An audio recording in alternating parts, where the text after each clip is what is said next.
Assalamualaikum warahmatullahi wabarakatuh. Perkenalkan, nama saya Muhammad Aswayanas. Bersama saya Novita Hairana Anggraini akan menjelaskan perihal tentang lanjutan materi usul fiqh, yaitu mantuk, mafhum, mujmal, dan mubayyan. Semoga apa yang disampaikan dalam video ini bisa bermanfaat untuk teman-teman semua ataupun orang lain yang menyaksikan.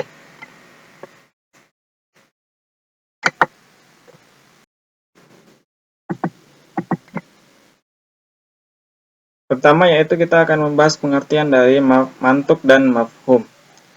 Mantuk adalah makna dalam suatu lafaz secara tersurat atau eksplisit, yaitu petunjuk pada lafaz yang menentukan hukum dari lafaz itu sendiri.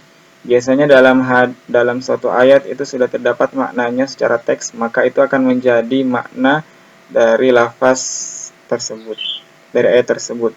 Sedangkan mafhum adalah makna yang tersirat, jadi tidak terdapat dalam suatu lafaz, melainkan harus adanya pemikiran dalam memahaminya, atau secara tersirat, makna yang terkandung secara tersirat. Tadi mantuk adalah makna tersurat, sedangkan mafhumnya adalah makna secara tersirat. Mantuk ini dibagi menjadi dua, yaitu mantuk sarih dan mantuk ghairu sarih.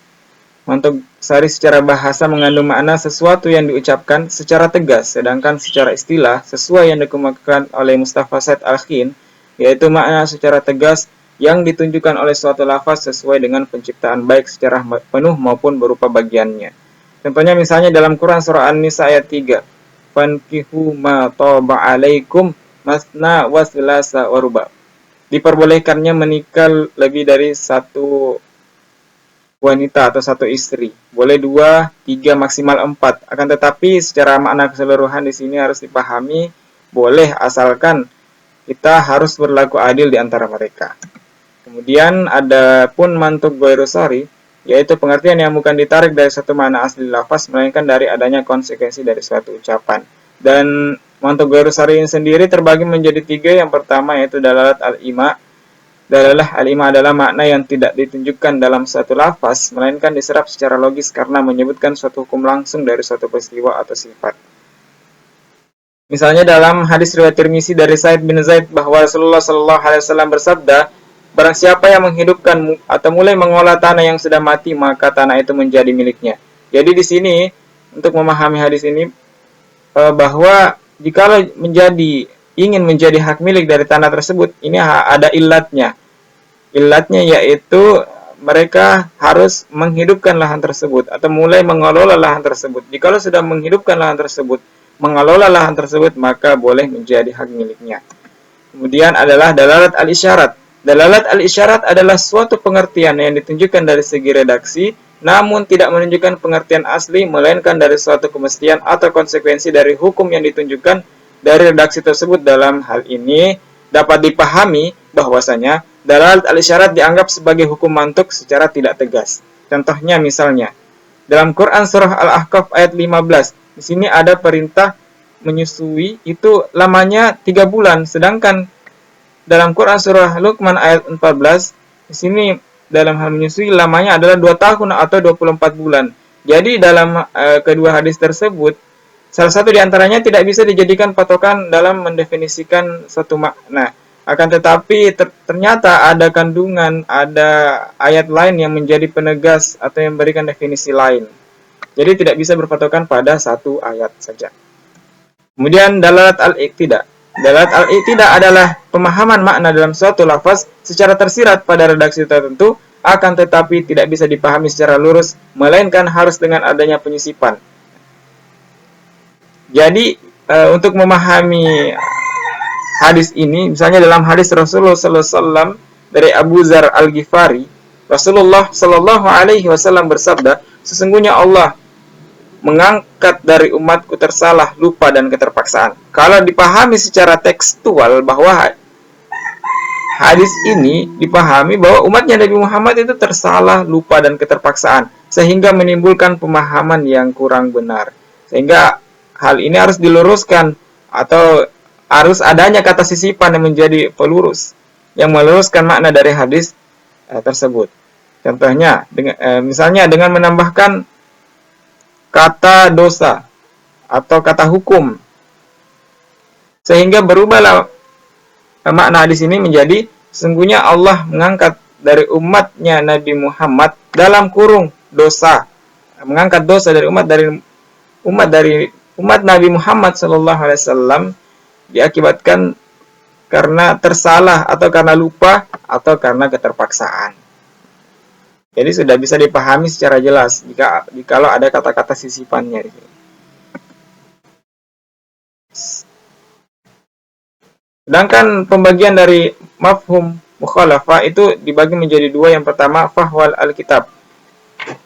Fahwal alkitab adalah pengertian di mana jika hukum yang tidak disebutkan lebih kuat dibandingkan hukum yang disebutkan, seperti larangan membentak, mencaci orang tua sama dengan larangan mengucapkan kata sesuai firman Allah Subhanahu wa taala dalam Quran surah Al-Isra ayat 23. Ternyata kata yang tidak disebutkan di dalam hadis ini lebih kuat hukumnya dibandingkan dengan kata yang terdapat dalam ayat ini. Contohnya misalnya di sini larangan untuk mengucapkan perkataan itu ternyata secara tersirat lebih kuat, itu sama dengan larangan untuk membentak, mencaci orang tua atau menolak perintah dari orang tua. Sedangkan mafhum mukhalafah yang kedua adalah mafhum musawi atau lahnal khitab, yaitu hukum yang disebutkan sama kekuatannya dengan hukum yang tidak disebutkan. Jadi sama kekuatannya antara hukum yang disebutkan dalam lafaz dengan hukum yang tidak disebutkan dalam lafaz tersebut. Sebagai contoh misalnya, larangan memakan harta anak yatim itu adalah perbuatan zalim atau aniaya. Maka kekuatannya sama dengan hukum membuang, mengambil, atau merampas hak anak yatim.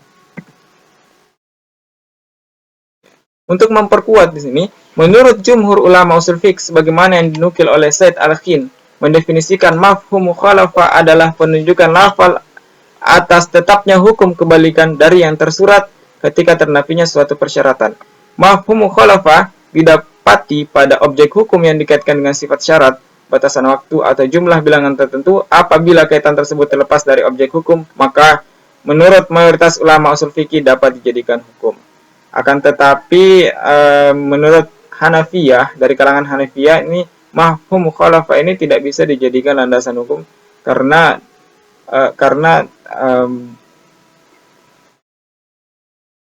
tidak bisa dipahami secara jelas dari makna yang terkandung.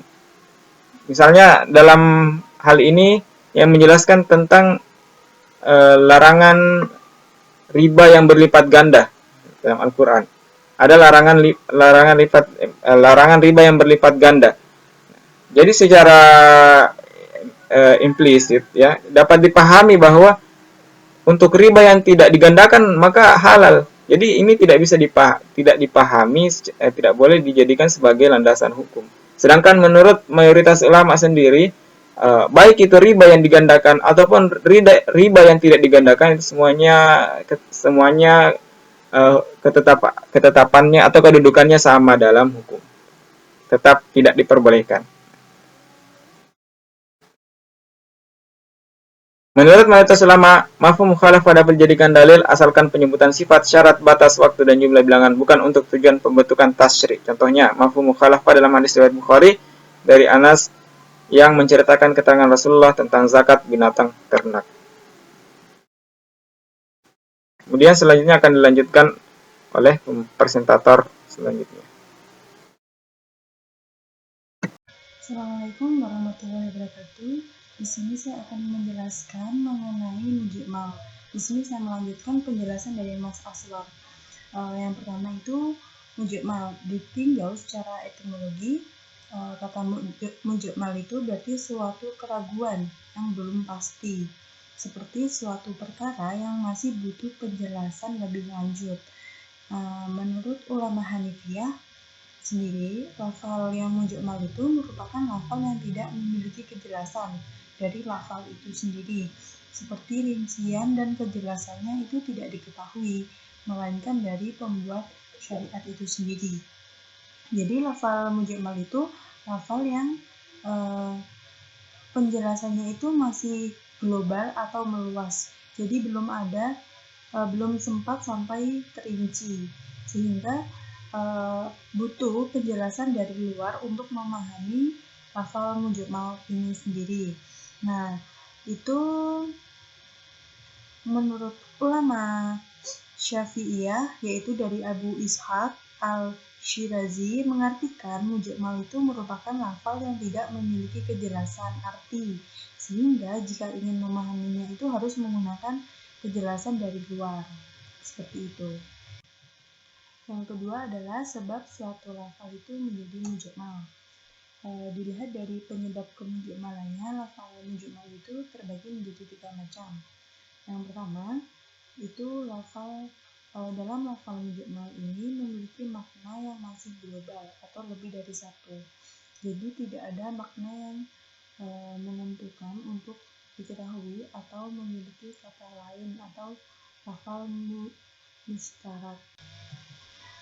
Dalam surat Al-Baqarah ayat 228 memiliki arti bahwa wanita-wanita yang ditalak hendaklah menahan dirinya atau menunggu 3 kali huruf. Nah, dalam pengertian ini itu ada perbedaan pendapat antara Imam Syafi'i dan Imam Abu Hanifah. Imam Syafi'i itu mengartikan furu itu sebagai suci, sedangkan Imam Abu Hanifah itu mengartikan furu itu sebagai haid. Jadi ada perbedaan pendapat mengenai arti furu, sehingga karena di lafal mujmal ini pengertiannya masih luas atau global, jadi orang-orang yang mengartikannya itu bisa sesuai pendapat mereka masing-masing. Seperti itu. Karena lafalnya masih global, jadi ulama itu memiliki perbedaan mengenai kata furu itu sendiri. Nah, yang kedua adalah lafal yang memiliki makna yang dinukilkan oleh syari. Nah, menukilkan makna lugawi atau etimologi ke makna istilahi atau terminologi. Dalam bahasa Arab, di kalangan orang Arab sendiri, kata-kata seperti salat, haji, puasa, zakat, dan lainnya itu sudah sangatlah umum.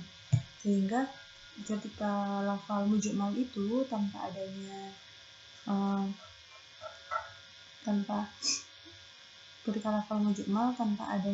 seperti yang lebih terperinci, itu akan menjadi atau membingungkan.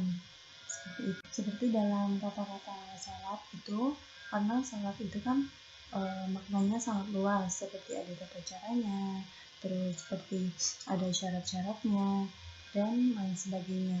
Sehingga ketika lafal mujmal itu tidak dijelaskan secara terperinci, maka itu tidak ada yang tahu, kecuali orang yang melafalkan kata-kata tersebut. Yang ketiga adalah lafal yang memiliki makna begitu asing yang digunakan. Itu contohnya itu seperti yang tertera dalam surat Al-Ma'arij ayat ke-19. Artinya yaitu sesungguhnya manusia diciptakan bersifat keluh kesah lagi kikir. Nah, dari kata tersebut itu al-halu itu memiliki arti sangat keluh kesah dan sedikit sabar. Nah, dari itu tuh memiliki kandungan makna yang sangat luas dan membingungkan. Dan yang mengetahui dari lafal mujmal itu sendiri hanyalah syari atau orang yang melafalkan apa yang telah dia sampaikan atau biasa disebut syari. Selanjutnya kita akan membahas mengenai mubayan. Secara etimologi, mubayan itu memiliki arti yaitu menjelaskan atau merinci. Jadi mubayan itu secara etimologi memiliki arti menjelaskan atau merinci lafal yang masih mujmal tadi, sehingga menjadi lafal yang lebih mubayan. Yang pertama, menurut ulama usul fikih, itu mengartikan mubayan sebagai upaya dalam mengungkapkan makna dari pembicaraan dan menjelaskan dengan mendetail mengenai hal yang tersembunyi dari pembicaraan tersebut. Yang kedua, mengartikan mubayan sebagai mengungkapkan dari keraguan menjadi kejelasan, seperti mengungkapkan kalimat mujmal yang tidak jelas atau samar menjadi kalimat mubayyan yang jelas dan terperinci. Jadi mubayyan itu sendiri itu seperti kelanjutan dari mujmal. Kalau mujmal itu lafal yang masih belum terperinci atau masih secara luas dan global dari segi pengertiannya, ketika dimubayyankan itu akan dirinci atau dijelaskan lebih detail atau lebih jelas lagi. Nah, menurut ulama usul fikih, mubayyan itu terbagi menjadi beberapa macam, yaitu yang pertama menjelaskan isi kandungan Al-Quran seperti merinci ayat-ayat yang masih global. Itu contohnya seperti yang terdapat pada surat Al-Baqarah ayat 10. Nah, di sini kan